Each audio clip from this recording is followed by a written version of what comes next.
وفاظ کرام و جملہ حاضرین مجلس، السلام علیکم ورحمۃ اللہ وبرکاتہ۔ نحمده ونصلي ونسلم على حبيبه الكريم أما بعد، فقد قال الله تبارك وتعالى في القرآن المجيد والفرقان الحميد: أعوذ بالله من الشيطان الرجيم، بسم الله الرحمن الرحيم، ألف لام ميم، ذلك الكتاب لا ريب فيه، آمنت بالله صدق الله العظيم وبلغنا رسوله النبي الكريم، ونحن على ذلك لمن الشاهدين والشاكرين، والحمد لله رب العالمين۔ يا صاحب الجمال ويا سيد البشر، يا صاحب الجمال ويا سيد البشر، من وجهك المنير لقد نبر القمر، لا يمكن الثناء كما كان حقه بعد از خدا بزرگ طریق السامع۔ حضرات محترم، کہ وقت کی قلت دامن گیر ہے، بس ایک حدیث پاک سماعت کر لیں، اسی حدیث پاک کو سمجھ لیں، اور اسی حدیث پاک کو سننے کے بعد اس پہ عمل کر لیں تو آپ کی دنیا بھی آباد ہو جائے گی، آخرت بھی آباد ہو جائے گی۔ آئیے حدیث پاک سماعت کرنے سے پہلے سبھی حضرات مل کر گنبد خضرا پہ آرام فرمانے والا آقا و داتا جناب احمد مصطفیٰ محمد مصطفیٰ صلی اللہ علیہ وسلم کی بارگاہ مقدس پناہ میں درود پاک کا وزن عقیدت پیش کریں۔ پڑھیے باوزن اللہم صلی علی سیدنا و مولانا محمد بارک وسلم، صلی اللہ علیہ وسلم علیہ یا رسول اللہ صلی اللہ علیہ وسلم۔ حضرات محترم، آپ نے نعتیہ کلام کی سماعت کر لیے، منقبت خوانی بھی ہو گئی، ہر کچھ ہو چکا، بس ایک حدیث پاک سماعت کر لیں اور بغور اور سمجھنے کی کوشش کریں۔ مسلم شریف کی حدیث ہے، اس حدیث کے راوی حضرت ابو ہریرہ رضی اللہ تعالی عنہ اب فرماتے ہیں کہ اللہ کے حبیب ہم بیماروں کے طبیب مصطفیٰ جان رحمت صلی اللہ علیہ وسلم نے ارشاد فرمایا: من نفس عن مؤمن قربة من قرب الدنيا نفس الله عنه قربة من قرب يوم القيامة۔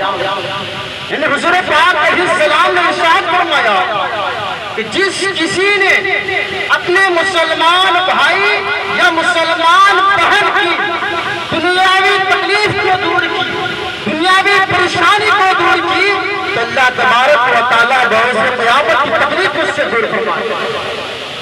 اللہ تبارک و تعالیٰ بروز قیامت اس کی تکلیف کو دور فرما دے گا، بروز قیامت کی جو تکلیف ہے اس تکلیف سے نجات عطا فرمائے گا۔ اس حدیث کے تحت محدثین کرام لکھتے ہیں یہاں تک کہ اگر کسی مسلمان بھائی یا بہن کو پاؤں میں کانٹا چبھ جائے، اس کانٹے کو آپ نکال دے، اور کانٹا نکال کر کانٹا چبھنے کی وجہ سے جو تکلیف ہو رہی تھی اس تکلیف سے آپ نے راحت عطا کی ہے، راحت بخشی ہے۔ اللہ تبارک و تعالیٰ اس کے آج و ثواب پہ آپ کو قیام رکھنے کی ضرورت ہے۔ اور بعض اوقات صرف بروز قیامت بھی نہیں بلکہ دنیا میں اللہ تبارک و تعالیٰ اس کا اجر و ثواب عطا کرتا ہے۔ آگے نبی پاک علیہ السلام ارشاد فرماتے ہیں: ومن یسر علی معسر یسر اللہ علیہ فی الدنیا والآخرہ۔ تو حضور فرماتے ہیں جس نے کسی تنگی والے پر آسانی کی اس دنیا میں، تو اللہ تبارک و تعالیٰ اس دنیا و آخرت دونوں جہاں میں آسانی عطا فرمائے گا۔ اللہ تبارک و تعالیٰ دنیا و آخرت دونوں جہاں میں آسانی فرمائے گا۔ کسی بھی تنگی والے پر آپ جو ہے آسانی کرے، اس کا اجر و ثواب آپ کو ملے گا۔ اس کی مثال یوں سمجھ لے، کسی بھائی نے ہم سے قرض لیا ہے اور ایک مہینے کی مہلت لی، حضرت ہمیں 1000 روپے قرض دے دے، ایک مہینے کے بعد ہم لوٹا دیں گے۔ اب ایک مہینے کی مدت پوری ہو جاتی ہے، اس بھائی کے حالات ناسازگار ہے، اس کے بعد ہم نے اس قرض کو معاف کر دیا، اس قرض کو معاف کر کے اس کے لیے آسانی فراہم کی، تو اللہ تبارک و تعالیٰ اس کے بدلے میں بروز قیامت کی اجر و ثواب عطا فرمائے گا، اور کسی اور ذریعے سے دنیا میں بھی جو عطا فرمائے گا۔ اور دوسری یہ بھی سمجھ رہے ایک مہینے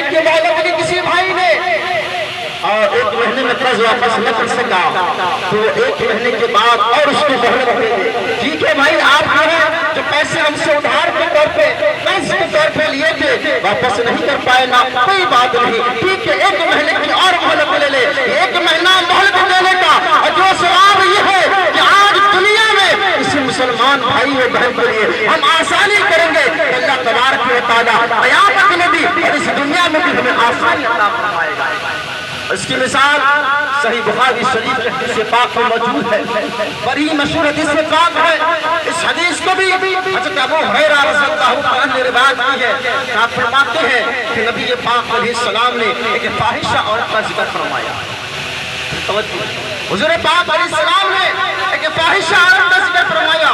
فاحشہ اس عورت کو کہتے ہیں جو اپنے جسم کا سودا کرے. حضور پاک علیہ السلام ارشاد فرماتے ہیں ایک فاحشہ عورت تھی اور راستے سے گزر رہی تھی. راستے کے پاس کنویں پر کنویں کے پاس ایک کتا جو ہے پیاس کی شدت سے کانپ رہا تھا، ہانپ رہا تھا. کتا شدید پیاس کی وجہ سے ہانپ رہا تھا اور کنویں کی پانی کے اس کا منہ نہیں پہنچ پا رہا تھا. اس فاحشہ عورت کی نظر پڑتی ہے، جیسی نظر پڑتی ہے وہ فاحشہ عورت جو ہے اپنے موزے کو اتارتی ہے اور موزے کو اپنے دوپٹہ سے باندھتی ہے اور یہ کنویں سے پانی نکال کر اس کتے کو پلا کر کتے کی پیاس بجھاتی ہے.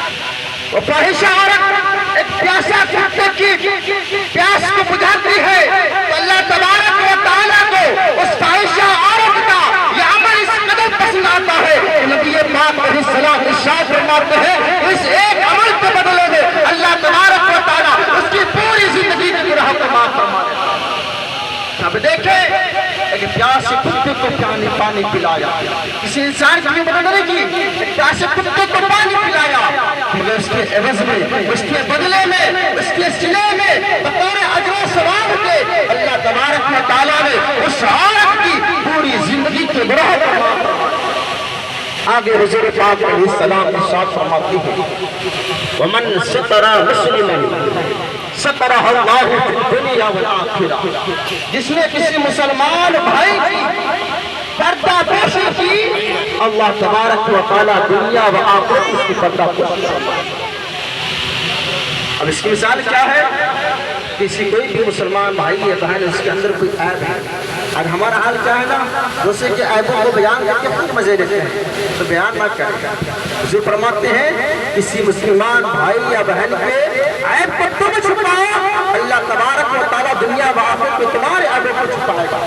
دنیا میں تو اس طور میں کہ اللہ تبارک و تعالیٰ لوگوں سے تمہارے عیبوں کو پوشیدہ رکھے گا، چھپائے رکھے گا، کسی کو اس کا علم نہ ہو سکے گا. اور قیامت میں اس طور پہ اللہ تبارک و تعالیٰ ہمارے کسی مسلمان بھائی یا بہن کے عیب کو چھپانے کے بدلے میں اللہ تبارک و تعالیٰ تمہارے گناہوں کو معاف کرے گا. آج حضور پاک علیہ السلام ارشاد فرماتے ہیں واللہ فی عون العبد ما کان العبد فی عون اخیہ. حضور ارشاد فرماتے ہیں کہ جب تک کوئی مسلمان بھائی دوسرے مسلمان بھائی یا بہن کی مدد کرتا رہتا ہے تب تک اللہ تبارک و تعالیٰ بھی اس کی مدد کرتا ہے. جب تک ہم کسی مسلمان بھائی کی مدد کریں تب تک اللہ تبارک و تعالیٰ ہماری مدد کرتا ہے. آج اگر ہم مدرسہ چلاتے ہیں، مدرسے کے بچوں کے لیے کھانے کا انتظام کرتے ہیں، مسجد کے امام کے لیے کھانے کا انتظام کرتے ہیں، مدرسے کے اساتذہ کے لیے کھانے کا انتظام کرتے ہیں، یہ ضائع نہیں ہوتا بلکہ اللہ تبارک و تعالیٰ اس کے صلے میں ہمارے گھروں میں خیر و برکت کا نزول فرماتا ہے. ایسے حدیث پاک سے سمجھیں. ترمذی شریف کی حدیث پاک ہے. اس حدیث کو حضرت انس بن مالک رضی اللہ تعالیٰ عنہ نے بیان فرمایا ہے. آپ فرماتے ہیں اللہ کے حبیب ہم بیماروں کے طبیب مصطفیٰ جان رحمت صلی اللہ علیہ وسلم کے زمانے میں 2 بھائی. انس بن مالک فرماتے ہیں کان اخوانی علی عہد النبی صلی اللہ علیہ وسلم. حضور پاک علیہ السلام کے زمانے میں 2 بھائی تھے. وکان احدہما یاتی النبی صلی اللہ علیہ وسلم والآخر یحترق. انس بن مالک فرماتے ہیں 2 بھائی تھے. 2 بھائیوں میں سے ایک بھائی کا معمول کیا تھا، جاتا حضور پاک علیہ السلام کی بارگاہ میں بیٹھ جاتا، حضور کے فرامین کو سنتا، دین سیکھتا اور دین ہی سمجھتا اور جو پورا دن اسی طرح گزار دیتا، کوئی اور کام نہیں کرتا، بس حضور پاک علیہ السلام کی بارگاہ میں بیٹھتا، حضور پاک علیہ السلام کے فرامین کو سماعت کرتا. اور دوسرا بھائی مزدوری کرتا تھا، دوسرا بھائی محنت کرتا تھا، محنت کو مزدوری کر کے اپنا گھر چلاتا تھا۔ تو حضرت انس بن مالک فرماتے ہیں فشکل محترف اخاہ الی النبی صلی اللہ تعالی علیہ وسلم۔ حضرت انس بن مالک فرماتے ہیں کہ جو بھائی محنت کو مزدوری کرتا تھا وہ حضور پاک علیہ السلام کی بارگاہ میں حاصل ہوتا ہے اور اپنے اس بھائی کی شکایت کرتا ہے جو کماتا نہیں ہے، جو محنت کی مزدوری نہیں کرتا، جو بس حضور کی بارگاہ میں بیٹھ کر دین سیکھتا رہتا ہے۔ ایک جاتا ہے حضور کی بارگاہ میں، یا رسول اللہ میں کماتا ہوں، میں محنت کی مزدوری کرتا ہوں، میرا بھائی نہیں کماتا، میرا بھائی محنت کی مزدوری نہیں کرتا، میں تنہا گھر چلاتا ہوں۔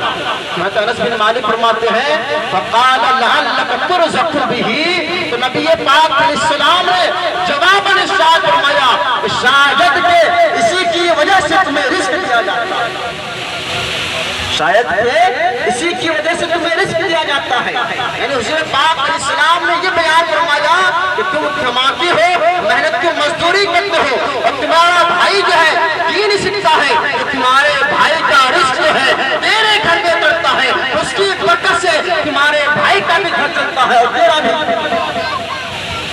آج اس میں پیارے اچھا اس حدیث پاک کی روشنی میں جو ہے آپ یہ سمجھ سکتے ہیں، اگر ہم مدرسے کے طلباء کے لیے کھانے پینے کا انتظام کرتے ہیں تو ان طلباء کا رزق ہمارے گھروں میں بنتا ہے، ان طلباء کا رزق ہمارے گھروں میں بنتا ہے اور اس کی برکت ہم سب کو ملتی ہے۔ آگے حضور پاک علیہ السلام نے ارشاد فرمایا وَمَنْ سَلَكَ طَرِيقًا يَلْتَمِسُ فِيهِ عِلْمًا سَهَلَ اللَّهُ لَهُ بِهِ طَرِيقًا مِنَ الْجَنَّةِ۔ حضور پاک علیہ السلام ارشاد فرماتے ہیں من سلک طریقا، جس نے کوئی راہ چلی، کوئی راستہ اختیار کیا، سفر کیا، کیوں؟ مقصد کیا ہے؟ یلتمس فیہ علما، علم دین حاصل کرنے، اس نے علم دین حاصل کرنے کے مقصد سے سفر کیا۔ حضور فرماتے ہیں سہل اللہ لہ بہ طریقا من الجنہ، یہ حصول علم دین کے لیے سفر کرنے کے صدقے میں اللہ تبارک و تعالیٰ جو اس کے لیے جنت کی راہ کو آسان کرتا ہے۔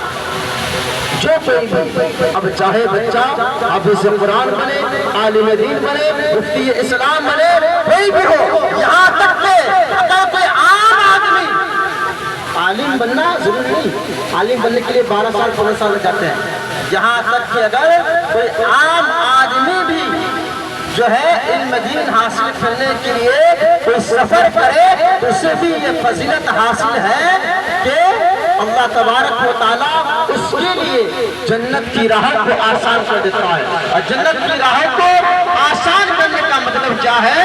جنت کی راہ کو آسان کرنے کا مطلب یہ ہے پیارے کہ جب اس کا خاتمہ ہوگا، جب اس کی روح پرواز ہوگی، جب اس دنیا سے کوچ کرنا ہوگا تو ایمان پہ خاتمہ، کہ جنت کے لیے راستہ ہے نا، ایمان پہ خاتمہ نصیب ہوگا اور روح پرواز کر گئی، قبر کی منزل میں گئے، قبر میں ملکر نقی سوالات کریں گے، سوالات کے جوابات دینے میں آسانی ہوگی، حشر کے میدان میں حساب و کتاب ہوگا، حساب و کتاب میں آسانی ہوگی، پھر صراط جو تلوار کے دھار سے زیادہ تیز اور پال سے زیادہ باریک ہے، اس سے گزرنے میں اس کے لیے آسانی ہوگی۔ یہ ہے جنت کے راستے کے آسان۔ جو کوئی بھی علم دین حاصل کرے اس کے لیے یہ فضیلت ہے کہ اللہ تبارک و تعالیٰ اس کے لیے جنت کی راہ کو آسان بنا دیتا ہے۔ یہ فضیلت آپ بھی حاصل کر سکتے ہیں جب جب موقع ملے اپنے امام کی بارگاہ میں جائے، امام صاحب کی خدمت میں جائے کہ حضرت یہ مسئلہ ہمیں معلوم نہیں، یہ مسئلہ ہمیں بتا دیں۔ اس طرح آپ جو ہے علم دین حاصل کرتے ہیں۔ باہر کہہ پیارے چونکہ وقت کی قلت ہے، وقت کی قلت تعمیر گیر ہے اور حدیث پاک جو ہے مکمل ابھی نہیں ہو چکی ہے، انشاءاللہ عز و جل پھر کبھی موقع ملے گا تو پھر کبھی جو ہے قرآن و حدیث کی روشنی میں آپ کی رہنمائی کی جائے گی۔ اللہ تبارک و تعالیٰ کی بارگاہ میں دعا ہے کہ رب تبارک و تعالیٰ ہم سبوں کو سننے سے زیادہ اس پر عمل کرنے کی توفیق عطا فرمائے۔ وآخر دعوانا الحمدللہ رب العالمین۔ السلام علیکم ورحمۃ اللہ وبرکاتہ۔